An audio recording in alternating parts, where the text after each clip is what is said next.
who Jefferson Davis, or what Jefferson Davis was talking about in document 7, you're basically also going to have to describe the audience. And so they're virtually the same thing. I mean, it's virtually, it's why they're talking to them, who they're talking to, fits in the same thing. So I want to keep it simple by not really going over the audience, but I put it in and let you know that they're thinking that. And they call this HAP. So we got historical content, audience, purpose, and point of view. And so I looked at it, I gave this to you to look at. Normally I would have stapled on the back, but on the sum up on the bottom, I give you a few bits of information. But if you look at the 4th one, for 3 of the documents, you must include, well, I'm just going to call it HAP, but remember, we're focused on historical content, point of view, and purpose. You must have that. And if you follow that formula, it'll basically give you 1 point out of 7 on the DBQ. You have to do that for 3 documents. So basically a sentence. Now, so if I say we need HAP, what I'm talking about is including that for 3 documents. So let's look at the other sheet, writing the document-based question. It is very similar to an essay. Still the same basic format, but if I give it to you, there's a couple little differences. But the first thing is still read the question. The second, still do a brainstorm. Before you read the documents, get down as much as you know about the era. It makes it easier to read the documents. It makes you easier to formulate it. It makes you easier to kind of know. The documents are chosen to kind of lead you in a direction.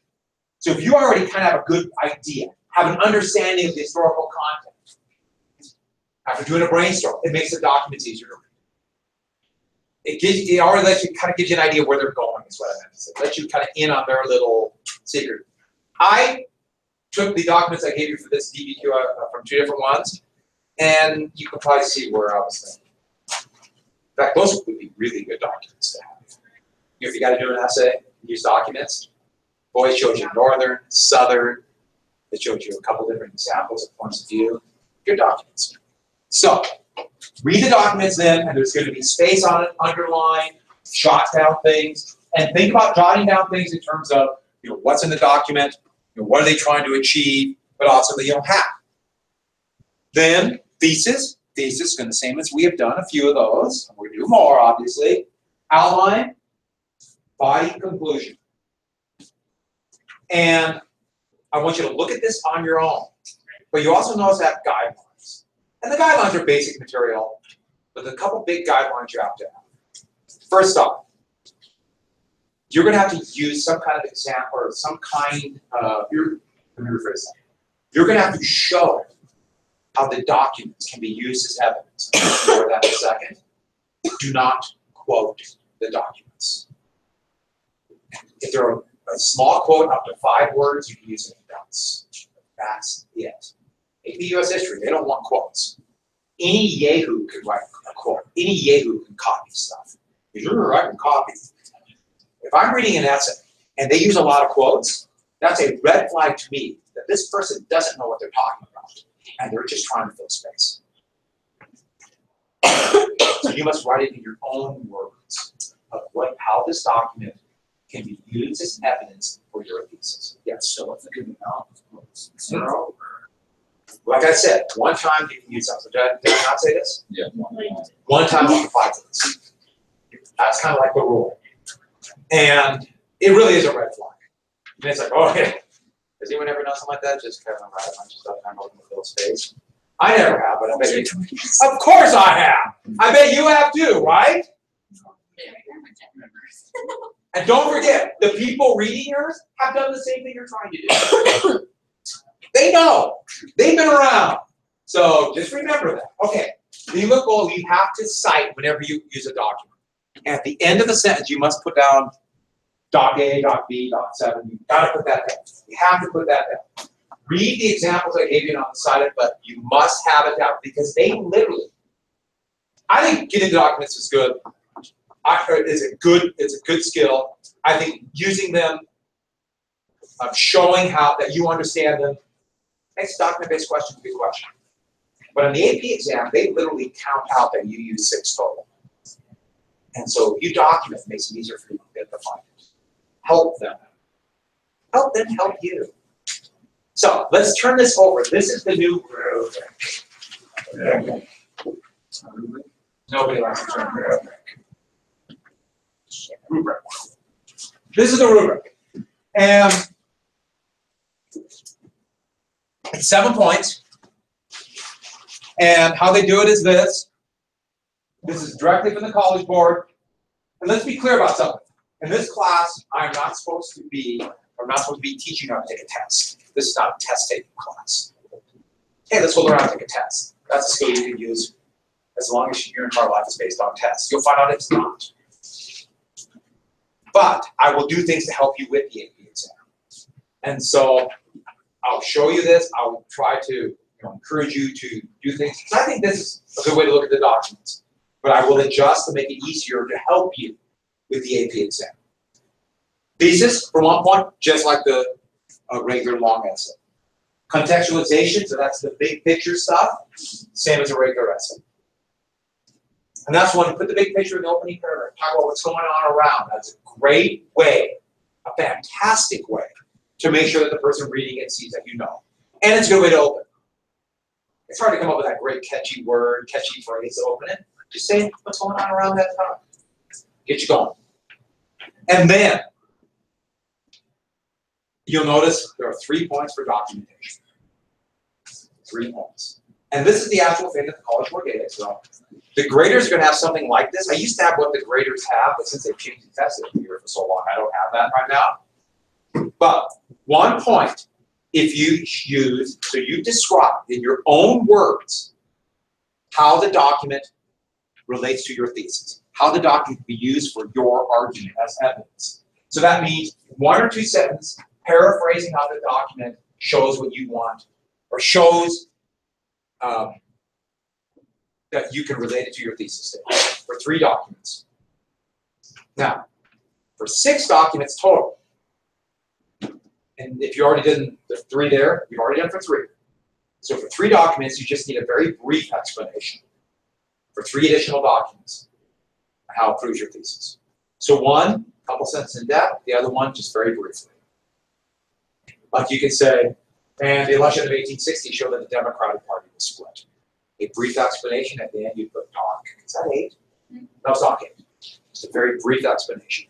So you do 3 in depth, 3 very basic. Yes. And then for any 3 that you use, so it could be 3 you've done in depth or not in depth. For any other 3, show the historical contents, the purpose of the point of view. All of them. For 3 of them. But we do HAPP. Well, no. 1 of the 4. 1 of them. So you show historical content or purpose or point of view. Or. Thank you for saying that. That wasn't clear. You have to do all 3. Just historical content or purpose or point of view. Thank you. Yes. So these documents, will they be provided? Oh yeah. You can just like I gave you. Okay. And I'll give it back tomorrow. You have it. You make your outline tomorrow night. Bring it. I'll let you have it like I did the first essay. I had a little moment of like, wait. No, you have to memorize the documents. Yeah, 3 minutes. Do we have this with us? What? Do we have the rubric in front of us? Okay, I will let you use this, but all you're going to have is a very brief explanation on top. And as soon as I get as much as I can with the College Board, I'll show you what it is. But we'll do it enough where you will hopefully know what you need to do. Yes. So there's 9 documents you only have to do? Or? It's 6 total. So for any 3 of the 6 documents, you show how.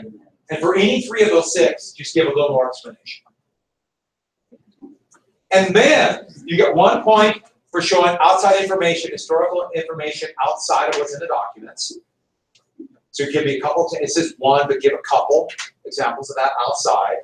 And then the last one, you get 1 point for basically understanding the question, which means, I put what the College Board put down. You know what that means? You answer the question. Answer the question, and you get a point. It gives you information about, giving different examples, but you're going to be doing that with historical evidence. Give it different examples of what it is, give your own material, give down context, have a flowing essay. Now, for those of you who took AP Euro, there's no synthesis. That's gone. 7-point story.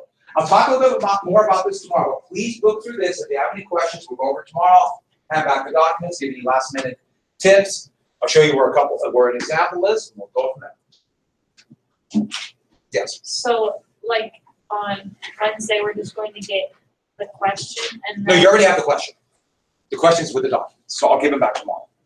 Oh, okay, so, but the documents that we're gonna be using are the ones we, Yep, you have already.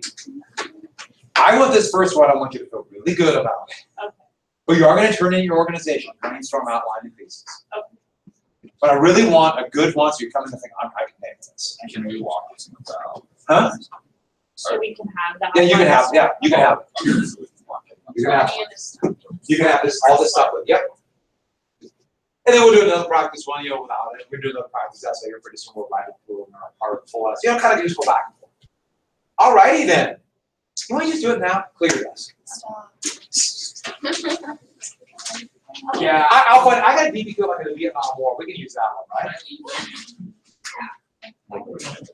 Alright, let's go ahead and finish up John Brown. Please look through this BBQ stuff. So if you have any questions, I can answer it tomorrow. If Peter literally looks like he's made of fire. You didn't make Fun. Fun. Well, the thing about it is that I won't deny that there's more stress with getting the documents. This But- week is not the week. But the great thing about documents, it also gives you points you in a direction to go. So I think it really is. It's kind of, and but it's also easy for me to say since I'm the one who's I know. I understand that. I understand that completely. Did we get to John Brown?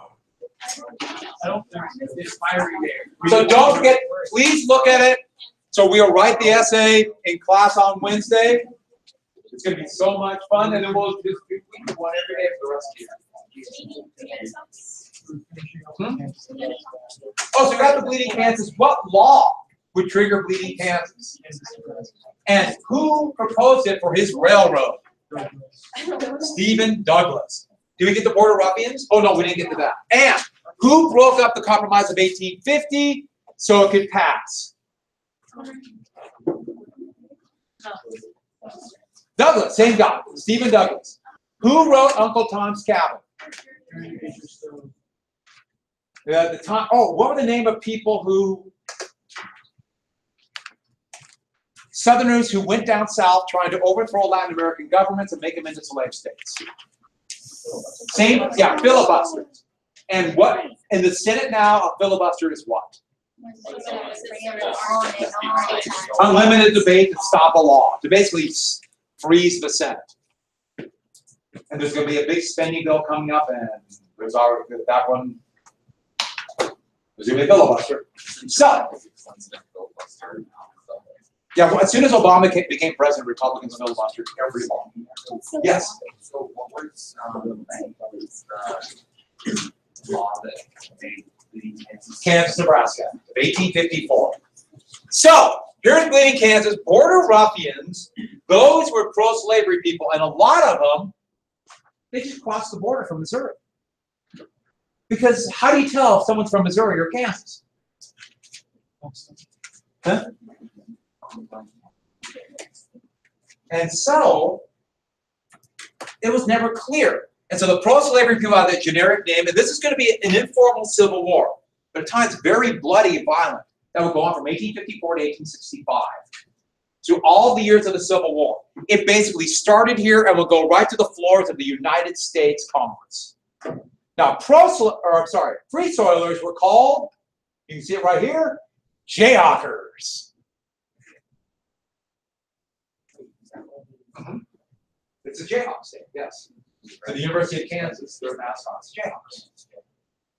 And their militia, that's a red legging, they have red leggings over their boots. And this is a bloody, pretty violent civil war. Raids, some attacks, some murders on both sides. One of the most famous in 1856 was the sack of Lawrence, Kansas. Border ruffians met with pro-slavery people in Kansas, rode to the free soil town of Lawrence, and burnt down much of the town. They took great pride in shelling the Free State Hotel, which was in Lawrence. Now, this wasn't a massacre, but many people outside heard that they went in and massacred all the civilians too. The assumption, and a lot of people believed it, just assumed they massacred. I mean, this was a horrible attack, but one man who thought it was a massacre in Lawrence was John Brown. Now, this is actually the picture of John Brown in the rotunda of the Kansas State Capitol in Topeka. He did not look like that. He was not quite 12 feet tall. And he didn't have a beard at all. This is what he looked like when he would be on the run after what happened in Kansas, and he grew that as a disguise. And I love this one with a Bible and a rifle. In fact, Harriet Beecher Stowe, what did she write again? Harriet Beecher Stowe's brother was a very prominent abolitionist Unitarian minister in Massachusetts. And he sent rifles, the brand new Henry repeating rifles, down to Free Soilers to help them fight off Border Ruffians. And they disguised them, because it was illegal, disguised them in books marked Bibles. They had a false bottom, so had Bibles on top, you lift it up, and it's full of rifles. So the Henry rifle became known as Beecher's Bibles. And I saw them ad for a replica of a Henry rifle called it a Beecher's Bible. I wonder if they knew why. But this is what John Brown looked like when he was in Kansas. And that would be my yearbook photo for about 5 years. Oh, Until people got mad. I'm not kidding, got really mad that was my picture. Really? And that was an awesome, I love that. I mean, you. Yeah, John Brown. And some people said, why'd you pick Abraham Lincoln, a young Abraham Lincoln? No, that's John Brown. Did you actually do that? Yeah, go look at some of the early yearbook. 2001, 2002, 2000, John Brown. Oh, my God. Yeah, it's true. Go look at the yearbook. I know. Oh, that would have been awesome. Well, John Brown and his father. John Brown actually was a failed businessman. He had bounced around, but a fervent abolitionist who believed that all people should be equal. Was considered quite a radical. Should be known as a zealot. Yeah, that is pretty crazy, the idea that all people should be equal. He was really only good at being very controversial and having children. What do you have, 21? 2 boys. Well, John Brown thought it was a massacre. And on Potawatomi Creek, he and his followers, including some sons, went into some log cabins, some cabins of pro-slavery people, pulled out the men, and butchered 5 of them with broadswords. Cut them apart. Just murder. Now, he thought it was the only way to get justice, because they actually were probably involved with the sack of Lawrence. But this is cold-blooded murder. But he thought, we're not going to get any retribution for this. And that's going to make him a wanted man, one of the most wanted men in America. But then, a few months later, at Osawatomie Creek, I'm not making that up, Osawatomie Creek, he would fend off border ruffians and defending a jayhawker, basically a wagon train of settlers going in, of jayhawkers. And he fended them off, protecting them from being raided and probably massacred. And so, a really big battle, he's a hero of that. And then it became, what side are you on? Potawatomi Brown, the murderer, who's willing to kill to get rid of slavery, maybe even trigger a slave rebellion. Or Osawatomie Brown, the fighter for freedom. Which one is it? Yes. Yes, it depends on what your belief is. Many Northerners hated John Brown, but many Northerners looked at him as Osawatomie. Every Southerner who was, every Southern white hated John Brown. John Brown was going to be a real symbol of freedom to many people, slaves. So, anybody in your book? Come on. It's time to bring it back. Let's go. Come on. All right, so Wait. What was on that's where we beat off. Oh, I just put the date down. You're not need to know the exact date, but it's August 31st. It's 1856. What a year. I mean, we're going to have this right to the floor of Congress. Let me show you a quick cartoon. Because this political cartoon is a freestyle cartoon. Love the picture there. For Kansas State Park, they have John Brown. No. It's the Bible. It's the same picture. Here is a freestyle cartoon showing Democrats forcing slavery down the throat of a Southerner. So, here's Stephen Douglas. Here's President Franklin Pierce. James Buchanan, Secretary of State. What's a northern politician who favors the South? Doughface. He's a Doughface too. And John Bell, a middle state senator. And there's a free soiler. And you look at Central America, that's filibusters. Cuba, the Austin Manifesto, take Cuba, make it into a slave state. There's Kansas, the Democratic platform. So this is not a Democratic cartoon. And they're choking him. And murder, help, neighbors, help. Oh, my poor wife and children. Which is supposed to be all the free soilers. Doesn't really care too much about the actual slavery, does it? This is infringing on the rights of the free soiler, not the slaves.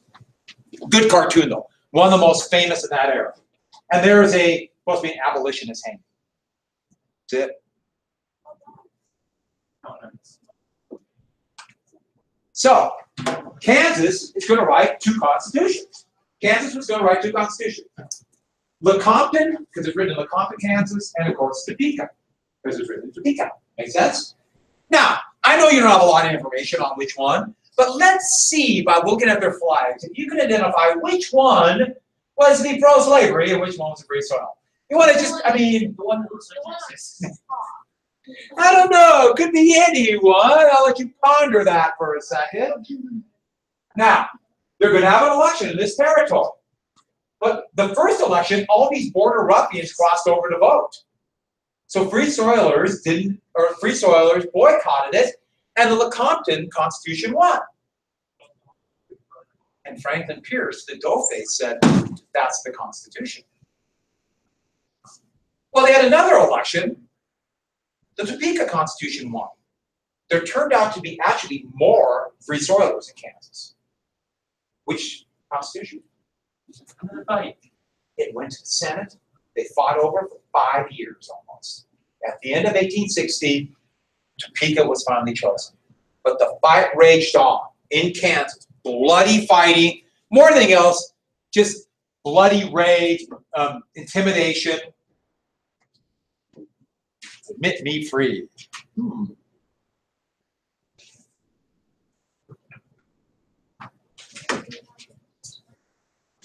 On the floor of the United States Senate, bleeding Kansas soon came when Charles Sumner, abolitionist from Massachusetts, gave the speech, The Crime Against Kansas, where he berated the Southern thugs for Lawrence or for forcing this Lecompton Constitution, well, like down their throats, as we just saw.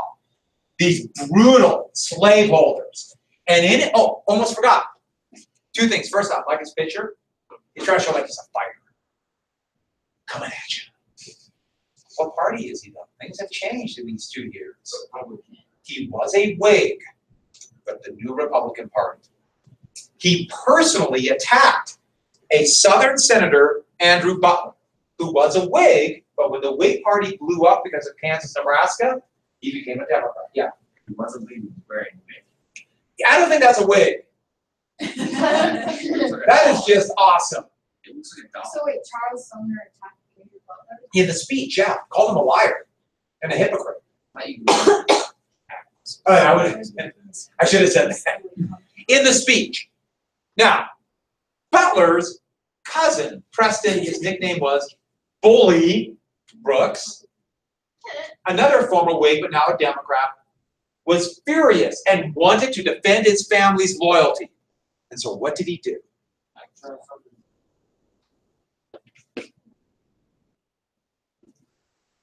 In the floor of the United States Senate, which was the old Senate chamber, so smaller than this room, with his supporters in the gallery watching, ready to cheer, He walked down the aisle in a very cramped little Senate court. It was a little tiny desk because it was so small. Because the country kept growing. They were actually starting to rebuild the Capitol at this time, the current Senate chambers. But it was a tiny little room. Sumner, who was way too big for his desk, he was over 6'2", was sitting in the aisle. And Brooks walked in, remember, his Butler's cousin, with his cane, he bought a big gnarled wood cane. And he walked in and stood behind him. And he said, no, this is for the class, so it's going to hurt a little bit, but not me. Okay, let's get this one. But what he said was, you have brought dishonor to my family, prepare to defend yourself. And as he said, defend yourself, he started beating him over the head and the back with the cane. Pretty soon, blood is spurting out. He literally stands up and rips this desk, which was bolted to the ground, out, fell down, and he just kept beating him. Blood and spinal fluid came out of his nose and his ears. That's how badly he beat him. Unconscious. Members of the Senate Northerners tried to help him, and Southerners would not let them get through until Brooks finished and walked out. In the gallery, they started chanting, beat him, beat him, beat him. No, but he was 4 years. What? Bedridden. 4 years. He didn't die. It's amazing. This What? Sumner. Oh, by the way, what crime did he commit? All of them? None. What? Really? He's a member of the House. That is, Their laws don't apply to other people's laws. what? All he was censored by the House, and he lost his seat. Went back to South Carolina. Wow. Members of the House and the Senate don't obey laws like we do. Now that's actually, in a way, a good thing, but potentially a bad thing. And by the way, South Carolina immediately re-elected him and sent him back. And his admirers, thousands of them, sent him canes. What's an example of it being a good thing? Huh? What's an example of it being a good thing? Because they don't have to follow it. So let's say if they want to intimidate a member of Congress, they had to just arrest him for all these kind of little things to get him to vote some way, which can happen. So a senator. But So a senator or a representative could like get away with it. oh yeah, technically, sure. What? Not even today. It's like I'm going. Here's a great northern cartoon, and Southerners like to claim themselves as gentlemen, not like the money grubbers in the North. But Southern chivalry, and here he is beating Sumner. Argument versus club. You see it's Kansas. There's his speech as he gets beaten, and look at the guys behind. All right, so we coming to his aid but can't get there as he laughs. So let's get to that new political party, the Republican Party. And after Kansas, Nebraska, it's going to start in either Wisconsin or Michigan. Both claim that. They saw themselves as the successors to Thomas Jefferson. It was made up of these groups. Conscious Whigs were free soil Whigs. They called themselves conscious Whigs. A few industrial Whigs who wanted Henry Clay's American system, but actually some of those Whigs joined the Democrats too. And this is a totally northern party. Thomas Nast, same guy. Remember I showed you the cartoon of Santa Claus? He did that one showing the Republican elephant for Union after the war against Democrats. And he made an elephant, and that would soon become the symbol. So Nast gave us the elephant for the Republicans and Santa Claus as we know it. And the Republicans are going to change over the first 20 years, or after the first 20 years, but then they saw themselves as successors to Jeffersonian democracy. Even Jacksonian democracy. That's why they call themselves Republicans. And they came up with their own ideology, yes. Is in place for No, Henry Clay died in 1850. how did he die? He just died because of old age. Basically. What's an ideology? It's a strongly held belief. Can you change somebody's ideology? Not very easily. No. So, we're going to let this finish after we talk about DBQs, and this will perfectly set up your essay. This is so exciting. Now we're going to talk about Stalin. Hey, Stalin! I-